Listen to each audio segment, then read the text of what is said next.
खौफनाक राज। रात की खामोशी में कुछ आवाजें सिर्फ बहादुर ही सुन पाते हैं, और आज हम खोलने वाले हैं एक ऐसा राज जो आपकी रूह तक कांप देगा। स्वागत है खौफनाक राज में। पुराने कौड़िया बाबा मंदिर को गांव में सदियों से सबसे रहस्यमयी जगह माना जाता था। कहते हैं रात में वहां देवता नहीं कुछ और जागता है। गांव वाले शाम ढलते ही उस ओर जाना बंद कर देते थे। लेकिन उस रात पहली बार तो राघव और नंदू को मंदिर की रखवाली का काम मिला था। दोनों ने सोचा क्या खाक होगा, बस पुरानी बातें हैं। पर रात जैसे जैसे आगे बढ़ी, हवा में एक अनजानी ठंड और सन्नाटा लिपटता चला गया। मंडप की छत पर टिमटिमाती लालटेन की रोशनी मंदिर की दीवारों पर ऐसे परछाइयां डाल रही थी जैसे कोई लंबे हाथों वाला प्राणी धीरे धीरे सरक रहा हो।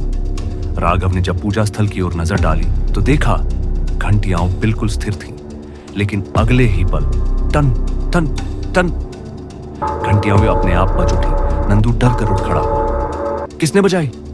राघव ने कंपाती आवाज में कहा। दरवाजा तो बाहर से बंद है, कोई अंदर आया ही कैसे?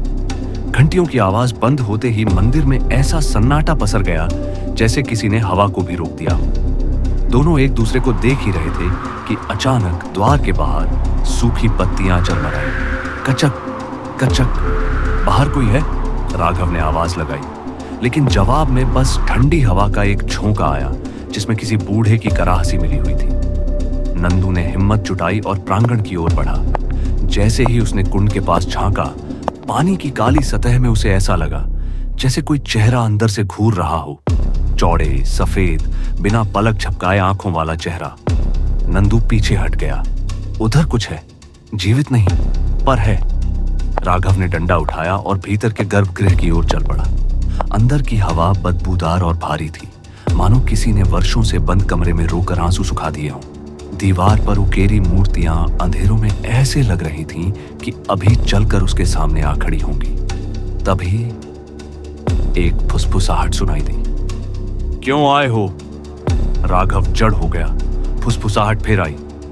यहां डेकेड से कोई नहीं ठहरा। क्यों? आवाज गर्भगृह की दीवारों से टकराकर चारों तरफ गूंज उठी। नंदू दौड़ता हुआ भीतर आया। राघव, बाहर बाहर किसी ने लालटेन गिरा दी। तभी गर्भगृह के पीछे से साए जैसा कुछ आगे बढ़ा। कद इंसानी था, पर हरकतें इंसानों जैसी नहीं, मानो किसी ने शरीर को खींचकर लंबा कर दिया हो। वह आकृति जमीन से कुछ ऊपर हवा में झूल रही थी और उसके पीछे दीवार पर लंबी कांपती हुई परछाई उभर रही थी। दोनों घबरा कर भागने लगे। बाहर पहुंचते ही मंदिर के मुख्य द्वार पर लगी लोहे की सांकल अपने आप कस गई। थकड़र। अब वे भीतर फंस चुके थे। फिर घंटियां फिर बज उठी, तेज, असहनीय, पागल कर देने वाली आवाजों में। उन आवाजों के बीच वही फुसफुसाहट गूंजी। रखवाली करने आए हो, अब से यहीं रहना होगा।